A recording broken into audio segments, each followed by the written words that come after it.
Hey everyone, I'm Trevor and this is Amy and you're watching SoCal Disney Dad. And today we're back at the San Diego Zoo. We have not been here in ages. So excited to be back. And we are kid-free. How fun is that? So let's get going.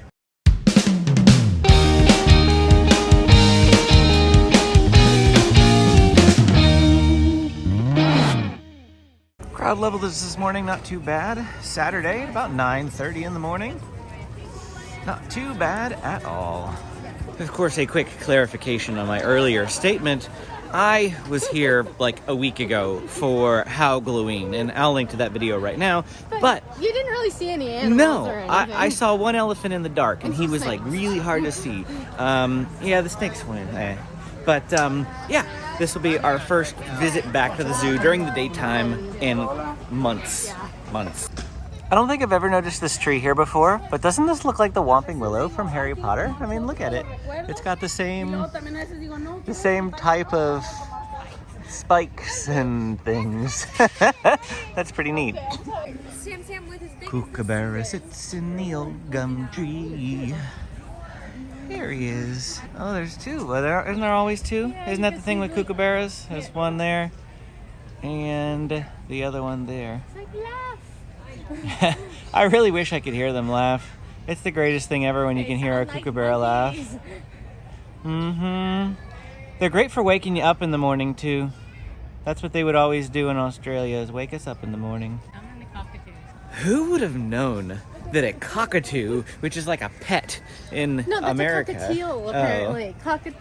Cockatiels, I looked it up, are what we have in America. They're smaller. Yeah. But cockatoos in Australia, they're like huge. And they're wild and birds. They're aggressive. They're wild. They're everywhere. It's like amazing. Yeah. Lots of people over here by the Tassie. I wonder if he's out. You see him? No? Oh, they said he's sleeping over here in his cave. There goes a bus tour. If you want to check out what the bus tour is like, I'll go ahead and link to that video as well. We did that the last time we were here, I think, actually. The rhino is out up here nice and close. So I think it might be like feeding time or something. Let's see. Oh, yep, going straight for the food. Yep, it must be breakfast. Is it breakfast time? Oh, no. You see that big rhinoceros? Must be cleaning time, or oh, he's getting his ears cleaned. I've never seen this. It does look like it is feeding time over here for the giraffes, though. It's like the baby looks really tall, but she's standing on the mountain. Where? Right there. Oh.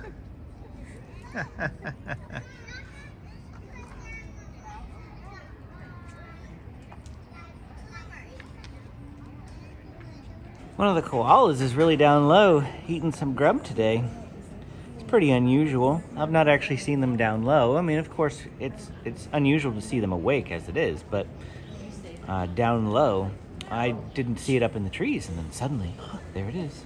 I wish you'd turn around, though. They should put the food like the other way so that we can see them while they're eating. Speaking of cockatoos, there is a palm cockatoo.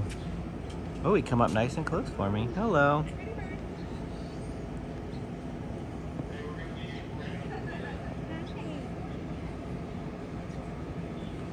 The cockatoos we were talking about are actually white. That one's like a black palm cockatoo, so it's a different type of And I feel like the ones in but Australia were bigger too. they did feel a lot bigger, for sure. They were like swarming the playground when we took the kids. Like, you know, you always had to wonder if they were going to attack. Going over here to, are they mandrills? Baboons. Ah, guess that would make sense because of the red butts, right? They look like they're walking across the log in Lion King.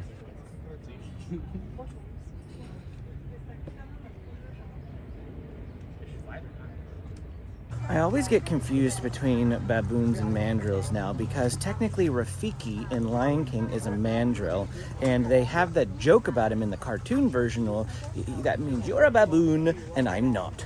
Well, he's not a baboon.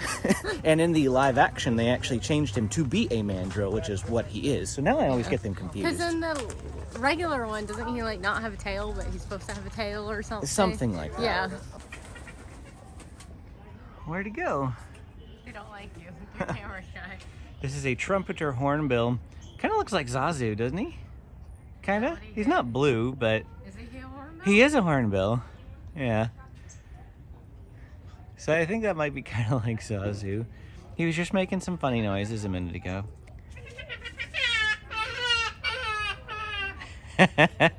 Yes, that noise. Dig a tunnel, dig a tunnel. Dig a tunnel, dig a tunnel. Quick before the hyena comes. Hello, Timon. The animals are not liking me this morning. Every time I point the camera at them, they like run away. But we've been seeing lots of Lion King animals today, haven't we? Yeah. So that's pretty neat. Another bus tour is going straight ahead. We actually haven't seen these bus tours a lot the last couple times we've come because they just restarted the time that we did our bus tour. And I'm not used to them just being around so much, but those bus tours are available, double-decker buses. They take you all around the outside of the zoo. So if you want to get the lay of the land before you actually walk around the zoo, this is a great suggestion because bus tours are free. So I saw somebody on Facebook asking the other day, isn't there a way that you can do the zoo without having to walk up the crazy steep hills? Yes, there is. And right now I'm gonna let you in on that little secret. So right now we're up on top of this bridge. This bridge is new. In the last 3 years or so, this bridge was built. Didn't used to be here if you haven't been to the zoo in a while. And that elevator over there is also new. So we are standing centrally located in the zoo at the moment. Down below us is the Asian Passage. Over there is Africa Rocks. Over this way is Elephant Odyssey. Over that way is Polar Bear Plunge. Over that way are the aviaries and the Sydney's portion, all the Australian outback. And down that way is the Tiger Trail and all sorts of things like that. So what you do is you come here basically to this bridge, the centrally located portion of the zoo, and you pick one of those 4 corners to go see. And I know you can't really see them, but I'm just spinning around here. So you come across this bridge and say you wanted to go to Polar Bear Plunge, you'd go over that way, and it eventually you would find yourself down at the bottom of this giant hill with nothing to do but walk up. But you come over here and you ride that elevator, you come back up to the top and you pick a new one. You want to go over there to Elephant Odyssey now, and you work your way back around down through Africa Rocks, and you'll find yourself back down here in the Asian Passage. You get in that elevator, you come back to the top, you walk that way, and you'll go down the Tiger Trail. And again, you'll find yourself all the way back down at the bottom of this valley. Come back up to the elevator, and bam, rinse and repeat as often as you need to. Of course, the other thing you can take advantage of is the Skyfari, but it doesn't actually help you when you're down in the valleys. This Skyfari just takes you from one end of the zoo to the other end, but it's at the top on both ends.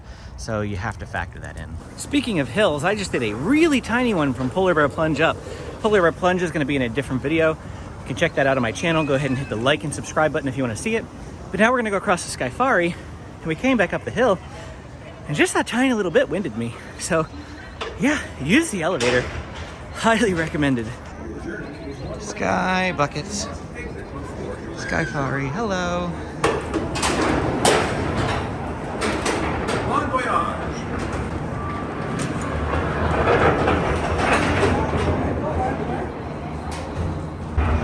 James will be happy to know that we have number 23, because he loves numbers. And I'm sure he'll watch this, because he always watches. Here we go! Off to Neverland!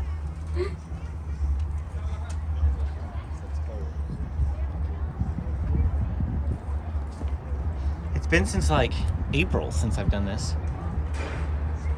Right before our Walt Disney World trip was the last time I was up in the Skyfari. You can see the city of San Diego from up here. Absolutely gorgeous. There's a big bird. You can't see it in the video. But of course, I prefer our skyline from Coronado. We should have a Coronado video coming up this week, so go ahead and, again, sorry, I said this already once before, but literally hit that subscribe button if you haven't already. I have a video of Coronado. You can see the San Diego skyline from Coronado Island. Looking down in there, that's the snow leopard exhibit in the Asian Passage right below us. And over on the other side, we can see that bridge and that elevator we were talking about not too long ago. along with the Huame Cafe with the red roof down there, and Africa Rocks with all those nets. The Skyfari will take us all the way back to the entrance of the zoo. Look, there's an airplane. Absolutely beautiful day. Clear, you can see all the way to Point Loma, so it's like a beautiful clear day. You could not ask for a more beautiful day to come to the zoo. Balboa Park over here, those architecture that you see is right across from the Globe Theater. One of these days, Amy and I may get to one of the shows at the Globe Theater. We keep talking about it, we just haven't done it. Have the Botanical Garden over there. It's still not open. We almost went and did the Botanical Garden for you today until we learned that it was still closed. Ah, fresh air, nice breeze, gorgeous, beautiful sun. I love it. This is why we live in San Diego. This right here. Yes, it's expensive, but you pay for this beauty. That's what everyone always says. You pay for the weather. There's the exit right there, along with a couple of the gift shops. Right beneath us is the reptile house. And there's the entrance with all those people gathered over there. Line for the Skyfari on this side of the zoo is quite long. We pretty much walked on our side. All right, well, we're gonna walk through the Komodo Kingdom area now, which is one of the newer habitats here at the zoo. We've come in here a couple of times in the last couple of zoo videos, but since it's been a while since we've done a zoo video, come in here again. This Komodo is hanging out right next to the glass. Hello. You have big hands. Wow, what big hands you have.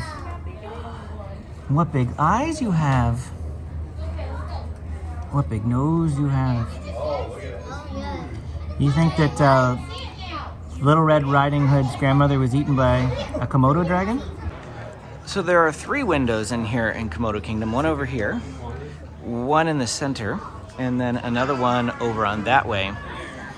And interesting factoid we learned the last time we were here, the workers told us that this center window is actually used for breeding. So they put one of the Komodos in there all by itself to let its scent get around the exhibit. Then they put the other Komodo in there to let it smell the other Komodo, and then they cross-mingle their scents, and that makes them comfortable enough with each other to mate whenever the time comes. So it's interesting things that you learn whenever you come to the zoo. We were gonna go live for you, but we couldn't get the app to work for us. Our internet isn't the greatest here. We only have 2 bars, and anytime we have splotchy internet, we tend to just have issues.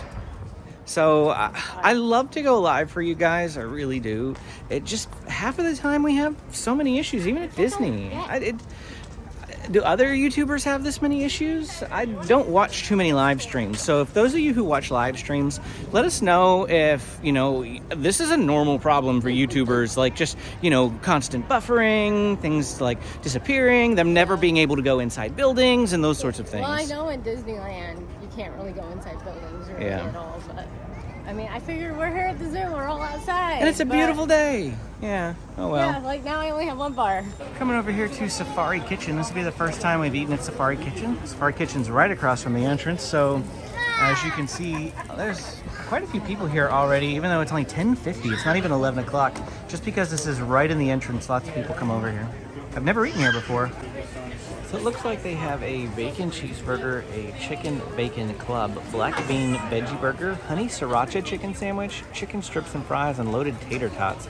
They also have a seasonal offering at the moment, which is the scary sriracha chicken sandwich, and I think that's what we're gonna get. Well, here we go. We have the honey sriracha chicken sandwich. I got the scary one, but I don't think it's anything different. They told me it really wasn't. So we have 2 onion rings. They're small for what I thought. I thought they'd be like onion rings that filled the whole patty.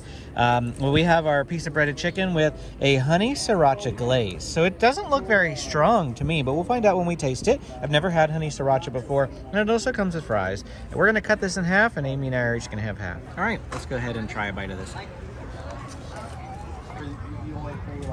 No, it's good. I can't really taste the sriracha.